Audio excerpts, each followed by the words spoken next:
It's the Daily Sprint. I'm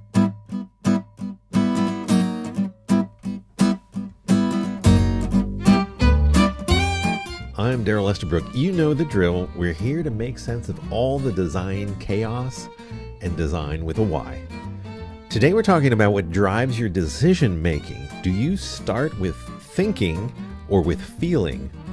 Each approach has different results and affects both your decision making and how you guide others to make decisions. I'm also the founder of Designy, a platform for product designers who want to design with a Y. I coach designers into leaders through real-time, interactive, product-specific guidance. Find out more and get on board with a free newsletter at designy.com. That's design with a Y.com.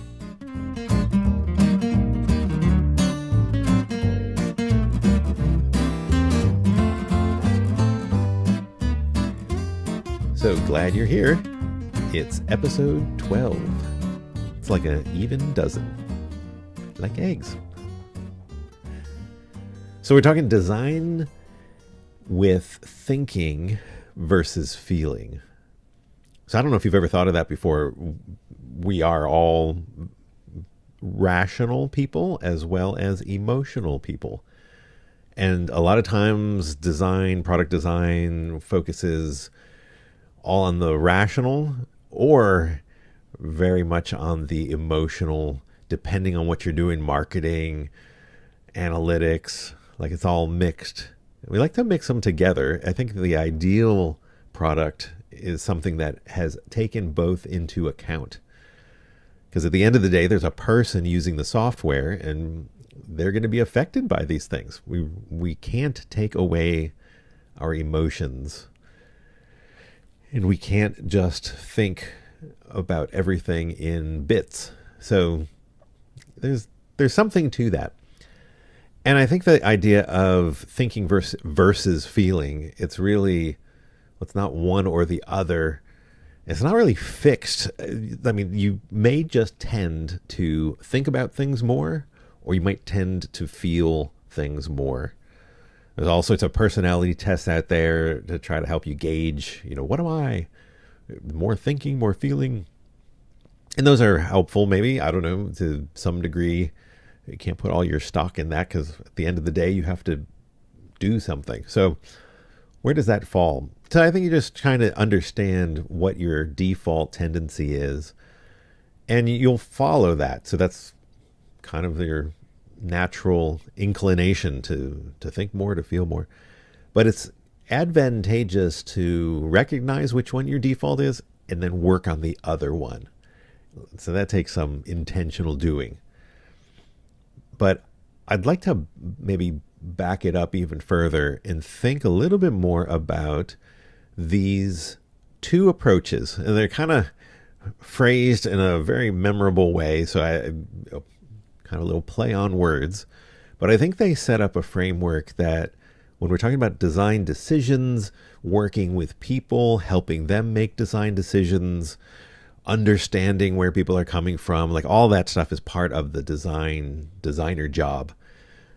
This might be really good. So 2 different approaches to any situation. Here you go. Feel, act, think. That's one flow of events. The other one is think, act, feel. So think about this in a bit. Feel, act, think. So that progression starts out with emotion. You feel something. And that drives you to take an action. And then you think about the consequences afterwards.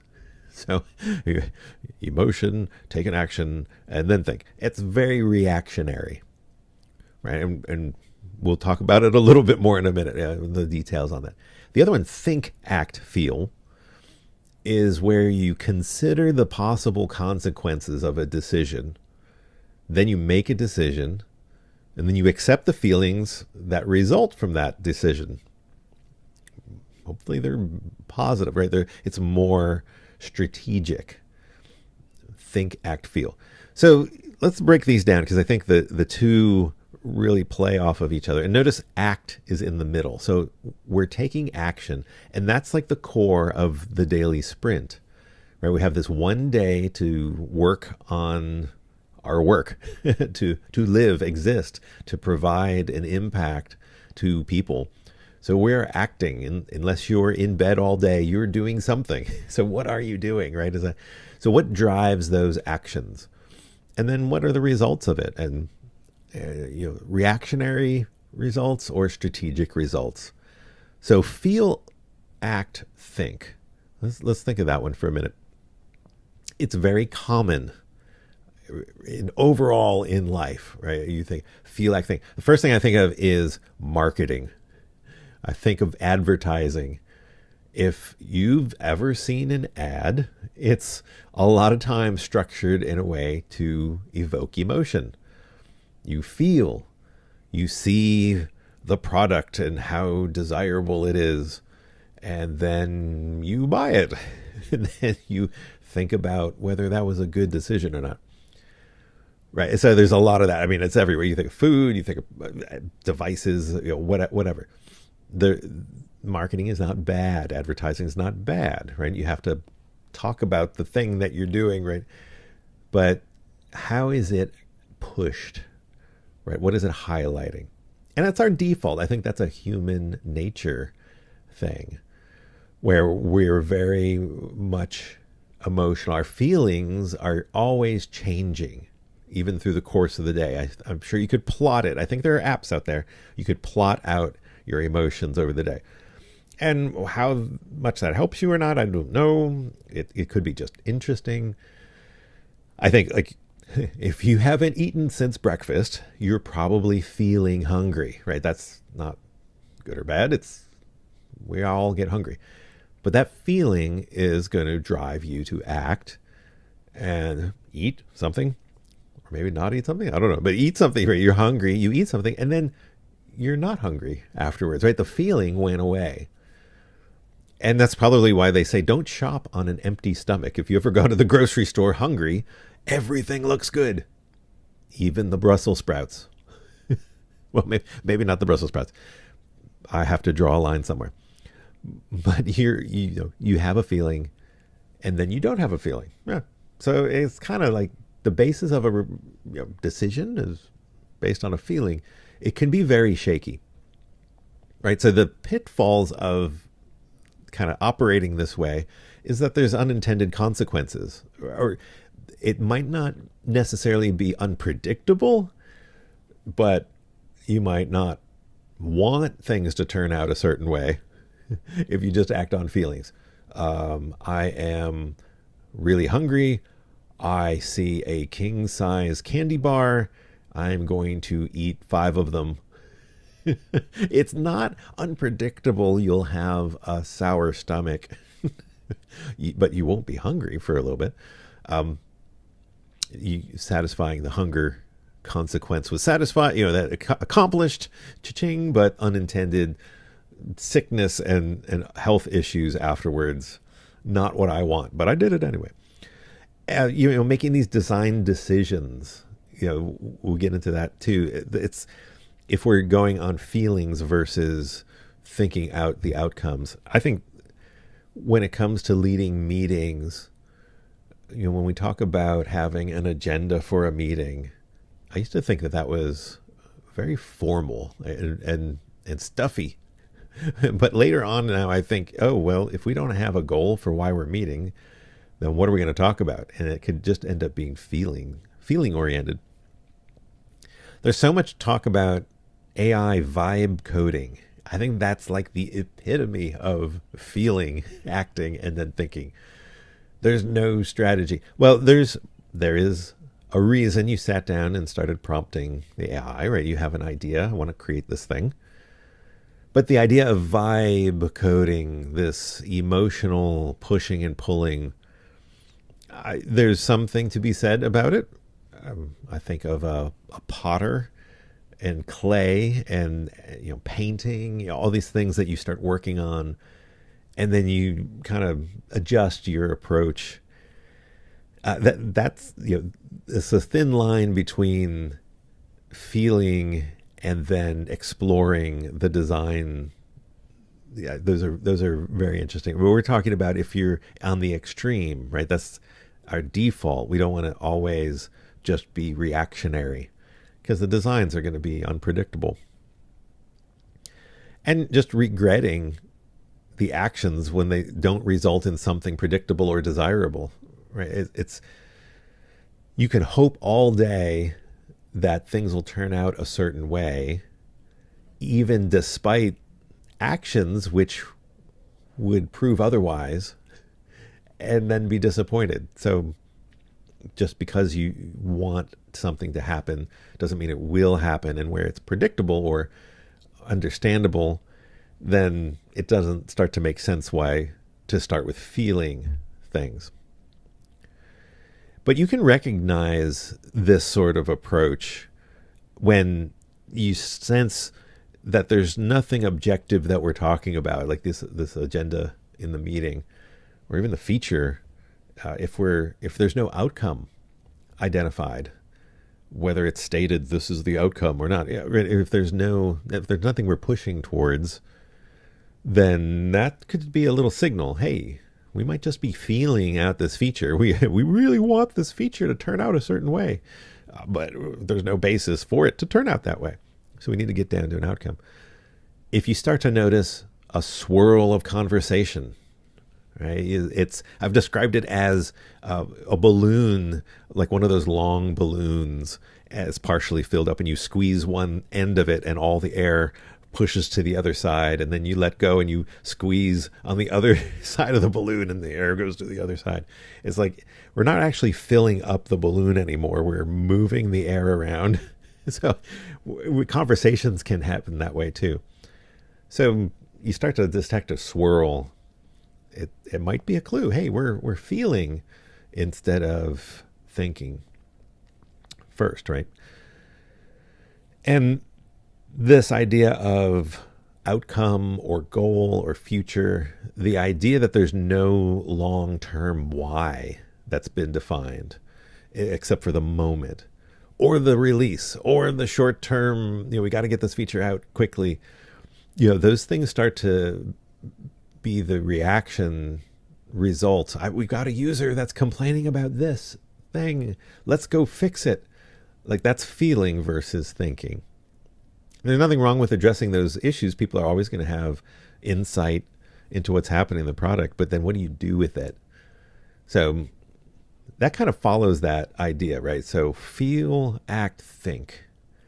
And that shouldn't be the default, right? Feelings aren't bad. We're going to talk about that right here.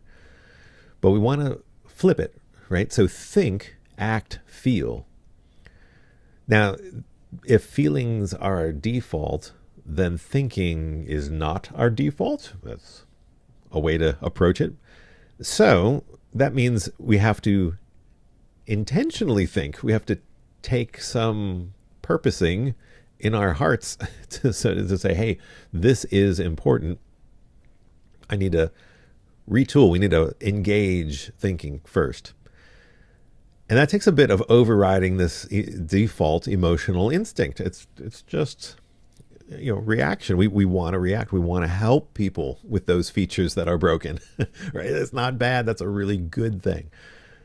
But to pause and start to think about the implications of that is really good. So that means you have to be aware that it's happening, that we're feeling first. We have to kind of pause. And it takes time to reflect, right? Thinking is not necessarily instantaneous.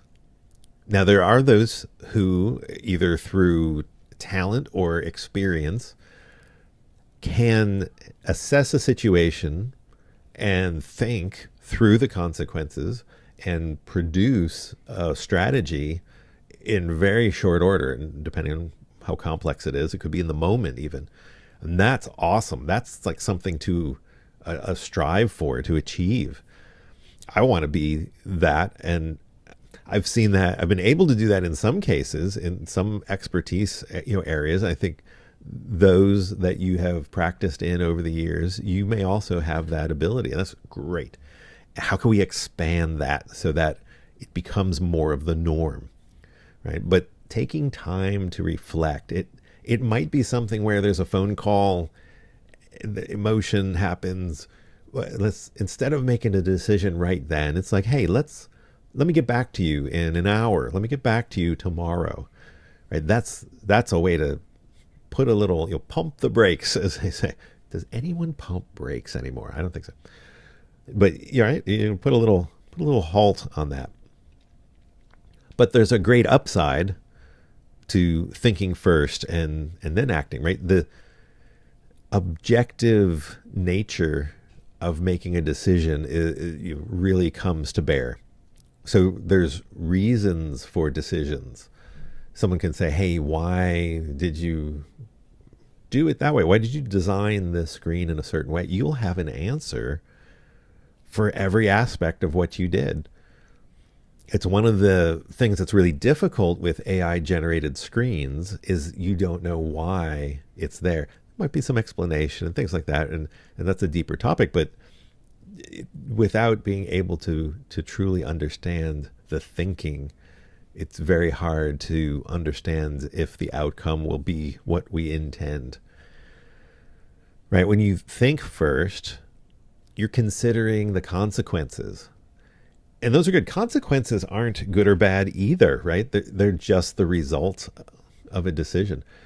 We think of bad consequences like I ate 5 king-size candy bars.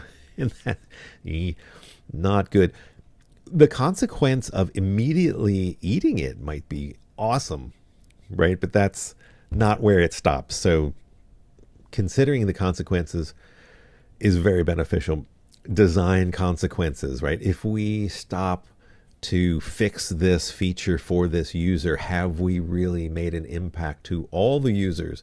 Or by fixing it, are we breaking something else? Are we going to cause other workflows to fall apart because of this one fix? Or does this one fix suddenly make other features more complicated? And lots of things to consider. But the flip side of that, though, is you can plan for exceptions. Because when you're thinking of those consequences, you're like, okay, well, there's a lot that's good in this, except for these bits. So let's design for that. Let's cut off the feature at that point, or let's go forward, but we're gonna have to design a few extra contingencies in order to not have it all fall apart. So that's really good. And when you're thinking first, you're actually stepping into a leadership position of directing and not reacting. And directing is a really fun position to be in. It's like the orchestra conductor, right? Directing all the instruments. When to come in for this section, instrument, when to fade out, when to stop, when to start. And then all of these other actions are happening in sequence when they're supposed to. And you've got a very broad view. It's a very systems way of thinking when you're directing. But when you're reacting, you're just whack-a-mole. It's like, ooh, problem there, solve, smash. Oh, another problem, squeeze the balloon. All these things. So to think first is really to direct. And that naturally leads to more control, which is good. Control in the sense of knowing where everything is. It's leadership. It's showing a path forward and being able to go there. And that just doesn't happen on its own. So where do we see this in everyday stuff? Well, when you design for outcomes, and you're designing for value. That's the biggest part. Value is a thing we like to think about as a umbrella idea.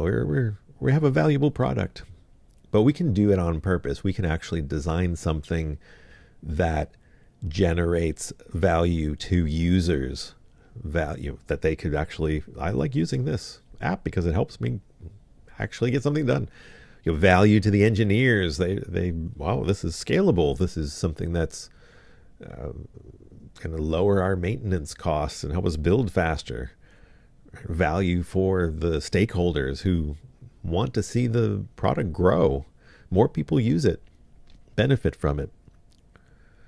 And I think even in the granular everyday thing, when we're thinking first, these design reviews go much better. They're not feeling based, like I like it, I don't like it.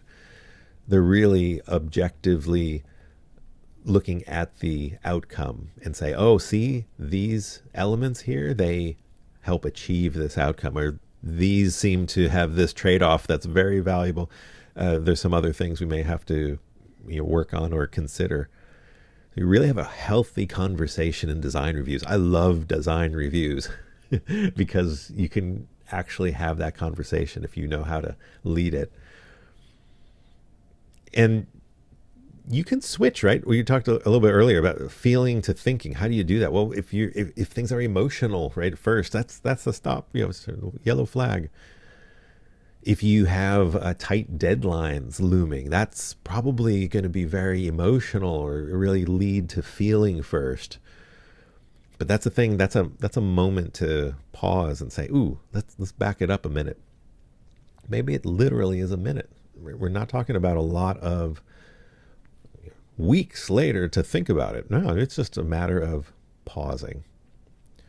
So how can you think, act, and feel in your everyday work? Well, we've gone through a number of kind of approaches already, but just thinking first requires time and consideration. So you do need to do that. You need to say, hey, I'm going to take 5 minutes and think about this, or right, some time period to do it. Define your intended outcome. I've got a whole course on making vague requirements clear, right? That's a thing. And it doesn't take a lot of time, but it does take consideration. And put your emotions in their place. They are valuable, but not for driving outcome-related design decisions. So they'll come at the end. Right? Limit your actions to those focused on the outcome. And there's a lot to do. So limit sounds like, oh, I can't do anything. No. It's really focus is what that brings. And then the action, right? Action with courage is required. I think sometimes it will take courage to take certain actions, especially if there's uncertainty with the decision, the thinking part. But that's good. We're designers. We like to test things out. Well, let's test. Let's put our designs out in front of people. And that might take courage at early stages or at different types of projects. But it's done deliberately, right? This is not an action that's a reaction. It's an action. It's done on purpose. And you have an expectation of the result when you do it, as opposed to, ooh, I don't know what's going to happen. And the feeling, when you start with thinking first, the feeling is the reward, not the cause. So after you've thought, you've acted, you can look back on the action and assess the result, right? It's a resting in the feeling of accomplishment. And there may be other feelings that come out of it, but it's the reward, right? It's the result. It's not what's driving you. So think, act, and then feel, and see how that improves your everyday design work. So I'd love for you to get more involved, especially with Designy or the Daily Sprint. And if you have been in product design for a while, just getting started, if you've learned something along the way of thinking, acting, feeling, or feeling, acting, thinking that's really changed your perspective on product design and how you approach it, I'd love to talk to you. I'd love to bring you on the show. And you can become a guest on the Daily Sprint. So you could go to designy.com, and I have a form on there. If you scroll to the bottom of any page, there is a form, become a guest on the Daily Sprint. So you can go there and read more about it. Application is there. Love to just get to know you a little bit more and see if it's a fit. Then we can go down that path and see what we might talk about on the podcast. And speaking of the podcast, would you share this link to the Daily Sprint with a fellow product designer, someone you know, I really appreciate the support. And if you just want to stay in tune, stay involved with designing, go to designing.com. You can fill out a free newsletter. You can get the form and sign up. I'll send out some articles and just keep you up to date on what I'm doing at Designing. That's design.com. Thanks for listening to the Daily Sprint. Remember, today is a great day to design with a Y. See you next time.